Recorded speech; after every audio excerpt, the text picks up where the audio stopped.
Today we're going to talk about how you can use our proven 7-step process to grow your home and garden brand. Right, this video is going to be really one that's intended for in-house marketers. So if that's you, then make sure you listen in, because I think you're going to find this one quite useful. I thought I'd share a framework, a process, a philosophy, a system, whatever you want to call it, for how we work at Evergreen. And it's tried, it's tested, it works. And it's very simple and it's very easy. We communicate it to clients. We use it as a framework on which to ensure, across the many clients that we work with, we're able to be consistent in our output and our delivery. We're able to effectively communicate what needs to happen and the process we're going to go through to grow, their brand, their business. And I thought, I know there's a lot of in-house marketers. I'm connected to a lot of in-house marketers that work within brands. And I thought I'd share that process because I know when you're brand side, when you work within a brand, there's often many moving plates, spinning plates. There's often many moving parts. And you're always up against it. You're working to deadlines. There's always so many things to do and everything needs to be done yesterday. So I just thought I'll share our process, and hopefully there'll be some of you watching this that will think, that's actually really useful. We can take that and then we can work to it. And if you do, then have it with my compliments. Let's get into it. So 7 steps. Let's write this up here. So we've got a 7-step process, which is great. Now, first step number 1 is listen. These are very simple. These are all single word steps, essentially. But the first one is just to listen. So from an agency perspective and the way we do it, and what I would encourage you to do is just think, listen to the brief, listen to your boss, who's telling you and giving you direction and the goals and setting the objective and the roadmap and et cetera, et cetera. And that it's really to understand. What we mean by listen is just you need to understand the goal, because all too often marketers, ourselves included, you get excited. You want to run off and get straight into it, and we're going to start auditing and we're going to start doing this and we're going to start creating and doing all of these lovely things. But actually, have we taken the time to really listen and understand the brief, the plan, the direction of travel? What I say, one of my sort of keynote phrases is, you wouldn't get in your car and start driving if you didn't have a destination in mind.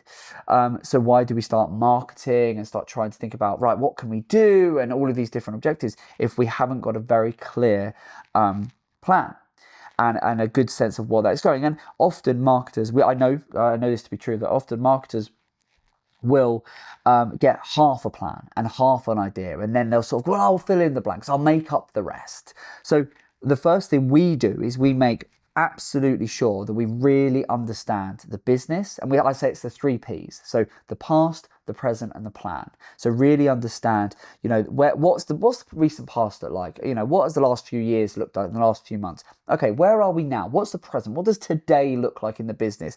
And this is across everything from turnover, marketing, sales, profitability, where we are, everything about that business. But really listen and understand and get a really good grasp of the where we are currently, with the present, and then crucially it's about, right, now the plan. Now let's talk about and look about and think about the plan. So really listening is such an underrated part of planning out marketing strategy. So if you've rushed into it, if you're finding yourself putting a bit, the cart before the horse, and are busy doing, and you're sort of sitting there thinking, I don't really know what we're trying to achieve here, or I'm not quite clear, then maybe you haven't listened enough, or maybe you need to go back and just ask more questions to get a better understanding. So we find really asking our clients and our prospective clients 101 questions, and what, why, where, how, when, who, asking that,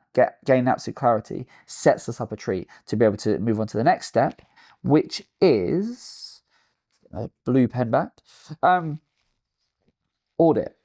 Once you've got a really good understanding of your of the plan, of the past, the present, and the plan, sort of where you are today, and you've really got a good grasp of what's going on, then of course, then it's audit. Then it's a case of dive into the data, all the techie geeky stuff, and really get into the nuts and bolts. And okay, let's look at the ad accounts. Let's look at their email marketing strategy and the flows. Let's look at the website. Let's look at the customer data. Let's look at all of the data and the metrics and the geeky stuff that us marketers love to delve into. Let's audit all of that. Let's get a deeper understanding of what's going on, where the opportunities are, where the mistakes are happening, what we need to do, the efficiencies that can be made, the savings that are there to be had, the opportunities for growth. Like, this is where you can really identify some absolute gold.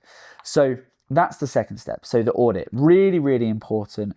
And again, for some, businesses, depending on your size and scale, it will take days. Sometimes it can take weeks. But really getting, this is the spreadsheets. This is all of the data, all the number crunching. Super, super important. Then the third step is then the plan. Because if you think at this point, at the third step, what we're able to do and what you'll be able to do is you've got a really good grasp. So you know what's what. Then you've overlaid that understanding of the business with the data. So you've now gone, right, I understand the business. Yeah, I understand what you've told me. Great, lovely. Now I've done the audits for ourselves, for myself. We have a good understanding. I've compared what you've told me to what the data's telling me. Fab, lovely. Now we need to make a plan. And we're going to use the past, we're going to use the present, and we're going to make a really clear plan. And then you're going to present the plan, and you're going to go through the plan. You're going to discuss the plan. And you're going to use all of this to draw up a really clear, right, this is the vision. If we get in the car and we start driving, if this is the destination, are we going to be happy with that? Is that where we want to go? Is that our North Star? And really taking the time to get the plan correctly. And so from our perspective, we will sit down with our client, and we will run through them and go, right, this is what we're thinking, how and where and what, and all of the nuts and bolts. This is what it looks like. And then we want to get their input, and we want them to, no, you've missed the mark here. This is right. This is what we're thinking, or you're not being ambitious enough, or, oh no, we need to rein it in. We don't want to do that. But getting that down so we have a very clear sense of, okay, this is the plan. This is where we are going. Is really key, really, really key. And again, we see across all of these things is, this isn't done or not done anywhere near enough. This is often rushed or sort of half-baked. This is then often overlooked or even not done well enough. And then it's straight into, the build and launch and everything. You're off to the races without actually having a full marketing plan, essentially, and marketing, sales, biz dev plan, whatever it might be. So that's the third step. The fourth one is then, once you've got the plan, so we're all on the same page and we're all singing from the same hymn sheet, then that's a beautiful thing. You can start to create. And that's where the creative team, whether it's, your creative team in-house, whether it's your third party, your agency, but that's where you start to create things. You can start to actually think, okay, well, what assets are we going to need? What videos are we going to need? What graphics, what print, what materials, what are we going to need to be able to start to bring to life our marketing strategy? And this is all, about that marketing strategy to achieve our goals. So you can then start to create, and you can, from the plan is going to be, this is what we need. And then it's like, right, great. Now we're going to start to create, because that is going to take some time. And that in itself is going to take some planning. It's going to take some organizing, depending on what it is. But we will look at that, and we will then sit down and go, right, from the plan, okay, we need this, and you're aligning all of this to the marketing calendar, the plan, weeks, months in advance, to make sure, okay, we're going to need this. Christmas is in 6 months. We're going to need this. We're going to need this. We're going to need this, etc. So again, really, really important, but it should come at the right point. And often we see marketers in-house, brands, agencies just go, right, we're working with you now, lovely, right, we'll send the team down next week, we're going to create something. And you've missed all of these vitally important steps. The next one is, and these are not all necessarily one after the other. There's particularly as you get beyond the first couple of steps, these all start to overlap and merge. So the next one is build. You've got to build it. And this really often happens at the same time as this. So you're creating what you're going to need in terms of this stuff, the lovely shiny stuff that's going to go out. But then what you also need to make sure that you're doing is in the background, you're building it. Whether it's you're building the email flows, whether it's you're building the ad campaigns, whether it's you're building out the landing pages and the sequencing and the messaging and writing the copy, you got to build it. You got to build it. You can't market it. You can't let it loose and let it free until it's built. So, and often these two will run in tandem. If from an agency perspective, we will often we'll have the paid team or teams, departments doing that, the creative team doing their bit. And again, they're both tapping into the plan. So you're building it. That is the next step. And again, as I said, it will often run very much in parallel to the creative side of things, but also these things will take some time. Again, depending on the size of your business, how many stakeholders, where you are, how mature your marketing already is. These things can take some time. So we generally would look at this over. We'll be at the creative build stage months 2 to 3, generally. For us, and I'll put a timeline on this at the end, but generally we're at the sort of 2nd to 3rd month stage at this point. Then you are at the next stage. Can you guess? What the 6th one is? The 6th step? I'll tell you. It's manage. So you then it's all going to be managed. Once you've created it, you've got your plan, you've done the creative, you've built it. It's got to be managed. It's got to be put live. It's got to be executed, and all of that falls under the umbrella of everything's got to be managed, and it's got to be managed well. What you don't want to do is set and forget. It's like, oh, we've built it, we've taken the time to create it, lovely, right? Off it goes into the wild. We're going to let Meta optimize. We're going to let that email flow that we've set just run itself, and we'll assume it works. We're going to let Google just run on autopilot with auto apply recommendations. You don't want to do these things. Things need to be managed. They need to be looked after. And again, you're doing it in-house, whether in-house, agency, whatever, you need to just ensure it's their job, it's their responsibility to manage the thing. Make sure it's being, we learn from it. Make sure we're optimizing. Make sure we're iterating and we're improving and we're measuring and we're tracking and we're modeling and we're understanding. All of this stuff falls into the manage. It's so important. And this is why agencies will work on a retained basis, because this is often so misunderstood. It's like, well, you've built it now, you've done the hard bit, just let it tick over. And it's like, this is where, it's a rabbit hole of just so much time, effort, energy needs to go into this to make sure that all of these elements weren't done in vain, that you get the greatest possible return from all of this.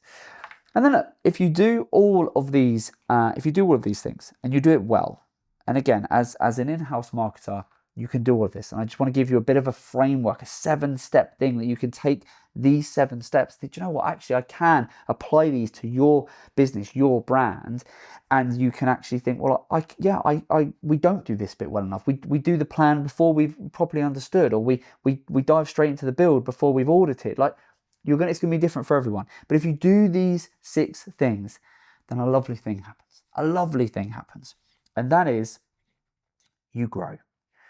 You grow. It's as consistent as the sun coming up tomorrow. You just grow because you've gone through a methodical process. Now, it's not to say there's not going to be bumps in the road. It's not to say that it's plain sailing, but this gives you a very simple framework on which you can think about, right, your marketing, your growth plan, your growth strategy. What are we doing? How do we need to do it?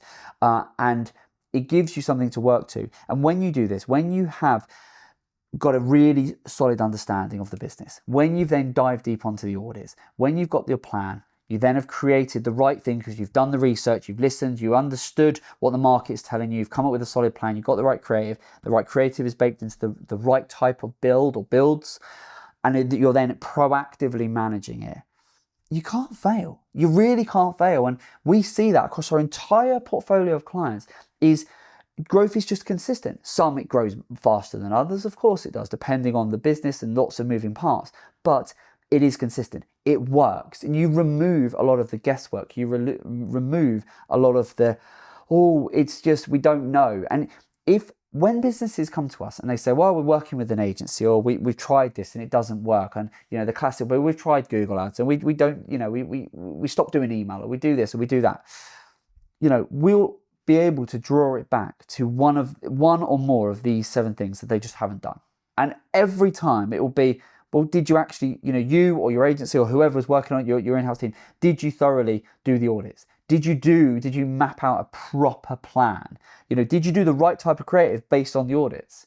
And fundamentally, have you got a good enough understanding of the business, the pain point, the problem you solve, the solution, the reason you exist as a business, the value you can add to your target customer?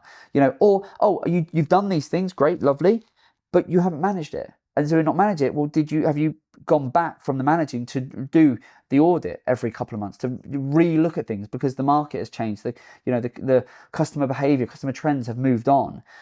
All of these things can be tied back, and where home and garden brands fail, or where they stumble, or where they don't grow, or they get stuck, it can be traced back to one of these things. If you do all of this, you do grow. Now, to wrap this up, just to give you a sort of a timeline. So to give you a rough kind of thing, it will vary, but just to give you a rough, I'm just going to put some sort of lines in the sand. So we would, what will we do? Let's have a look. So it will generally be, I'm just going to, this will be, so from here to here. So generally that's going to be the first few weeks, right? So, if you're in post right now, you should set yourself like I'm going to use the next month, the next 6 weeks. Listen, audit, go deep on those things. Once you've done that, the next phase is then going to be, it's the plan. That needs to be in its own thing. So you need to give yourself a period of time. You listen, you audit, that's all in one, because these two are going to cross-pollinate and go back and forth. You then make the plan, you do the presentation, you map it out. Again, you're going to have a couple of iterations on that. Then the next phase is the create and build. That's going to be the next block, like the second, so it might be the second quarter of the campaign, but it's that second phase. And then you're into this stage of the manage and grow, which again, that's an ongoing thing. That is done well, done right, mapped out properly. That's not, in the same way as you don't just want to grow and grow once and then go, well, we're finished growing now, we're done. You want to keep growing, you need to keep managing. So there you go. That, on average, we say to our clients when they come to us, within 6 months, you will see a noticeable improvement in your growth, your ability to attract leads, sales, add revenue, increase profitability within 6 months. Sometimes it's less, sometimes it's slightly longer, but if you follow this framework and you use common sense principles, it makes sense, and you've been thorough and you've mapped everything out.